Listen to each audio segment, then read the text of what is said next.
비트코인이 드디어 신고가를 다시 터치했습니다. 현재 촬영 시간 기준으로는 신고가였던 109,500달러보다는 약간 하락해서 108,900달러 정도 하는데, 그래도 어떤 일이 있었길래 비트코인이 갑자기 이렇게 신고가를 터치했는지에 대해서 우리가 알아볼 필요가 있지 않을까라는 생각이 들고요. 참고로 업비트 기준으로 원화로는 비트코인의 가격이 약 1억 5,167만 원 정도 된다라고 보시면 됩니다. 그래서 이번 영상에서는 비트코인의 상승 이유에 대해서 알아보고 앞으로의 전망에 대해서도 한번 제 생각을 얘기해 보도록 하겠습니다. 자, 오늘 비트코인 왜 올랐냐? 쉽게 말하면 스테이블 코인 법안 통과에 대한 기대감으로 올랐습니다. 자, 스테이블 코인 혹시 모르실까봐 간단하게 설명드리면, 가장 유명한 게 USDT나 USDC 같은 건데, 거래소에서 우리가 다른 코인을 살 때 이용하는 코인이라고 보시면 되는데, 다른 코인을 살 때 만약에 비트코인으로 결제를 한다고 생각을 해보세요. 근데 비트코인 가치가 너무 막 움직이잖아, 맞죠? 가격이 막 움직이니까 불안하죠. 그러니까 코인을 거래하는 입장에서는 거래의 매개체는 좀 스테이블했으면 좋겠는 거야. 안정되었으면 좋겠고, 안정한 건 아무래도 법정화폐, 주로 달러가 안정되어 있다 보니까 달러와 1대1로 가치가 묶여 있는 그런 코인들, USDT나 USDC 같은 게 이제 많이 이용이 되고 있는데, 그런 코인들을 스테이블 코인이라고 합니다. 그래서 실제로 거래소에서 결제되는 통화의 90%가 스테이블 코인으로 알려져 있고요. 스테이블 코인은 그러니까 어떻게 보면 암호화폐 세계에 들어오기 위한 관문 역할을 한다, 이런 생각도 저는 좀 하고 있습니다. 자, 그래서 다시 좀 더 쉽게 정리를 해보면, 스테이블 코인 법안 통과의 기대감으로 비트코인이 올랐는데, 자, 이 기대감 생각해보면 결국에는 암호화폐와 관련된 규제를 풀어준다라는 거죠. 자, 암호화폐와 관련된 규제가 풀어주면 암호화폐의 왕이 가장 좋겠죠. 암호화폐의 왕이 누굽니까? 바로 비트코인이기 때문에 이렇게 비트코인의 가격이 최근에 좋았다, 그리고 신고가도 터치했었다라고 얘기할 수가 있습니다. 그럼 스테이블 코인 법안이 뭐냐? 지니어스 액트라고도 하는데요. 6가지 정도의 핵심 조항이 있어요. 그래서 예를 들어서 무조건 현금 혹은 단기 국채로 준비금을 만들어라. 그러니까 제가 단테 스테이블 코인이라는 걸 발행을 했는데, 이 단테 스테이블 코인이 달러랑 만약에 패깅이 된다라고 합시다. 1달러랑 고정이 된다라고 하면, 이제 제가 1달러 단테 스테이블 코인을 발행할 때마다 그만큼의 준하는 단기 국채를 준비해 놓으라, 이런 거죠. 그래서 무조건 100% 맞춰놔라, 이런 얘기고, 그리고 발행자도 라이선스를 좀 이제 있어야 된다. 라이선스를 둔다는 것 자체가 어떻게 보면 이제 제도권으로 품는다라는 얘기기도 하죠. 그리고 자금 세탁 방지 프로그램도 구축을 하라고 했어요. 그러니까 자금 세탁 방지라는 건 이제 나쁜 그런 출처에 쓰이는 것을 이제 막는 거죠. 그렇게 보시면 되고, 그 외에도 이제 빅테크나 해외 발행사는 좀 더 추가적인 규제가 있고, 그 외에도 소비자 보호 장치도 있습니다. 예를 들어서 1 스테이블 코인에 대해서 상환 요청을 하는 경우에 24시간 내에 1달러 상환을 보장해야 된다, 이런 거 얘기를 했고, 그리고 알고리즘이나 부분 준비 스테이블 코인 같은 것도 하지 마라, 담보가 없는 거는 절대 인정하지 않는다라는 얘기를 했습니다. 그래서 이런 얘기들이 법에 있는데, 이런 것들을 시장이 호재로 인식을 했던 이유는 뭐냐면, 규제가 이제 명확화가 되면서 도대체 누가 관할이냐, 요게 일단 정리가 좀 됐고, 그리고 원래는 이런 법이 좀 애매하다 보니까 기관들이 비트코인이나 암호화폐를 사는 거에 대해서 되게 힘들었거든요.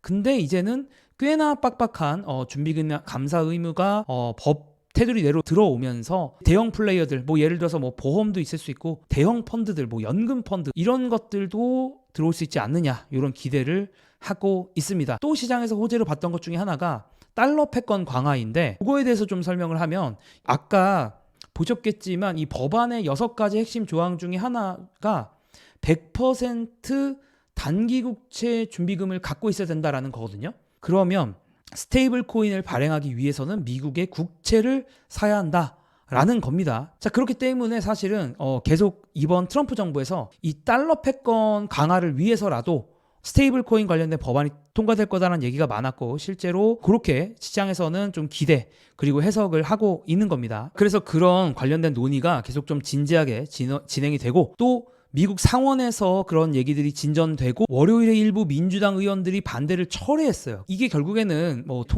통과될 가능성이 많이 보이고 있는 상황입니다. 향후 일정은 상원 본회의에서 표결을 한 다음에 이제 상원에서 만들었던 지니어스 액트와 하원에서 만들었던 스테이블 액트들 사이에서의 규제가 좀 조정이 된다라고 하고요. 그것까지 아주 스무스하게 잘 끝나면 트럼프 대통령이 서명을 하면서 18개월 유예한 뒤에 본격적으로 시행이 된다라고 합니다. 물론 이 각각의 사항에서 뭔가 틀어질 가능성이 없다, 제로라고 말씀드릴 수는 없을 것 같은데 지금으로서는 상당히 높아 보이는 분위기로 가고 있다라고 말씀을 드릴 수가 있을 것 같고요. 자, 그러면 향후 전망에 대해서도 우리가 한번 얘기해 볼 수가 있을 것 같은데 저는 좀 두 가지 측면에서 봤어요. 그러니까 비트코인이 신고가 돌파 이후에 어땠는가를 한번 좀 최근 거를 좀 한번 보면 좋을 것 같고, 그리고 또 하나 측면은 암호화폐와 관련된 규제가 완화된 이후에 도대체 어떻게 흘러갔는가라는 관점, 이 두 가지 관점에서 한번 보면 우리가 향후 전망에 대해서도 얘기를 해볼 수가 있을 것 같은데요. 일단 신고가 돌파 이후에 어땠는가를 봤을 때, 자, 일단은 옛날로 한번 가보겠습니다.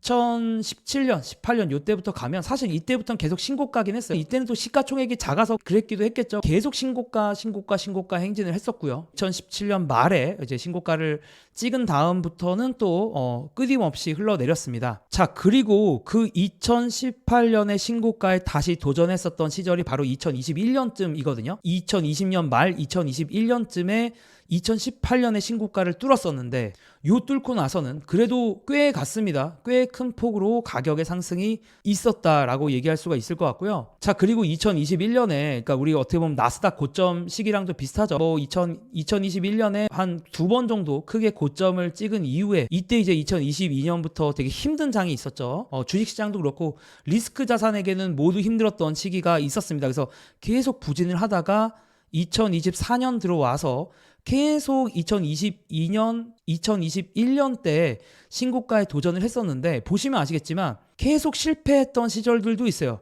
그러니까 2024년 내내 어떻게 보면 이 신고가에 도전을 했었다. 그러니까 근처에서 왔다 갔다 했다. 그러다가 새로운 가격대로 간 다음부터는 한 번 더 쐈다라고 볼 수가 있어요. 그리고 이제 지금 가격에 왔습니다. 이제 10만 9천 달러 정도가 이제 신고가이기 때문에 또 그 가격 근처에서 놀고 있는 상황이다라고 볼 수가 있고요.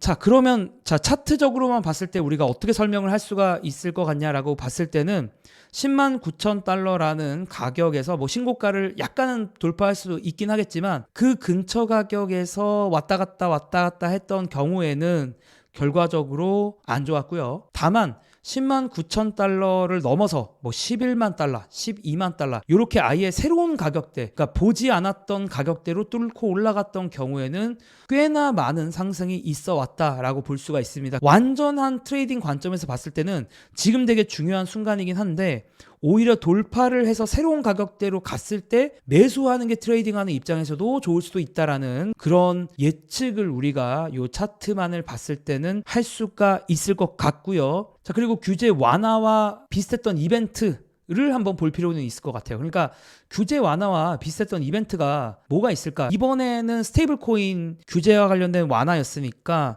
그럼 지난번에 뭐가 있을까 생각을 해보니까 비트코인 ETF 승인이 생각이 나서 비트코인 ETF가 승인됐을 때 가격이 어떻게 움직였는가를 좀 봤는데요. 자, 첫 번째는 2021년 10월 15일에 있었던 비트코인 선물 ETF의 승인입니다. 어땠는가를 봤더니 2021년 10월 15일 날 이제 비트코인 선물 ETF가 승인되고 엄청 살짝 한번 좋았다가 그 다음부터는 끝없이 내려갔죠. 물론 이때는 뭐 비트코인 규제 이걸 떠나서 전체적인 위험 자산에 대한 되게 부정적인 뉴스들이 많았던 시절이죠. 일단 금리 인상 시기였기 때문에 또 비트코인도 맥을 추지 못했다. 어쨌든 비트코인도 지금은 위험 자산에 좀 더 가깝다라고 보는 게 맞으니까요. 그래서 그런 시절이 좀 2021년에 있었고, 자, 그 다음에 2024년 1월에는 어떤 이벤트가 있었냐? 바로 비트코인 현물 ETF가 상장 승인이 되었습니다. 자, 그러면 2024년 1월 11일부터 좀 봤을 때는 뭐 상장 승인이 있었는데 결국에는 상장 승인 이후에 잠깐 좀 부진하다가 다시 자금이 들어오기 시작하면서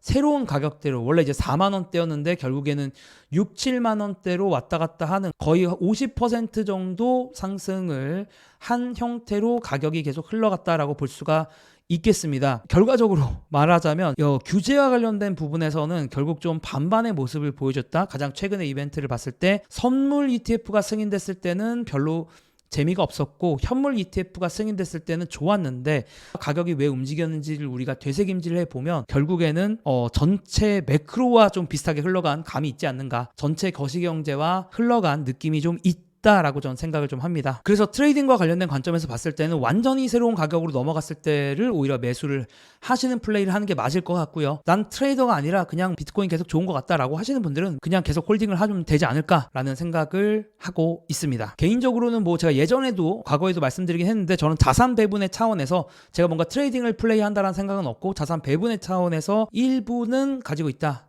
이렇게 정도만 설명을 드릴 수 있을 것 같고, 매수 매도에 대한 추천이라기보다는 또 신고가인데 매수 추천하기 좀 애매한 부분도 있지 않나, 뭐 이런 생각도 좀 들어요. 신고가니까 오히려 조금 더 보수적인 관점에서 바라볼 필요도 있지 않을까라는 생각을 저는 합니다. 저는 투자와 관련된 블로그 그리고 투자와 관련된 인스타그램도 하고 있으니까 궁금하신 분들은 고정 댓글 참고해 주세요.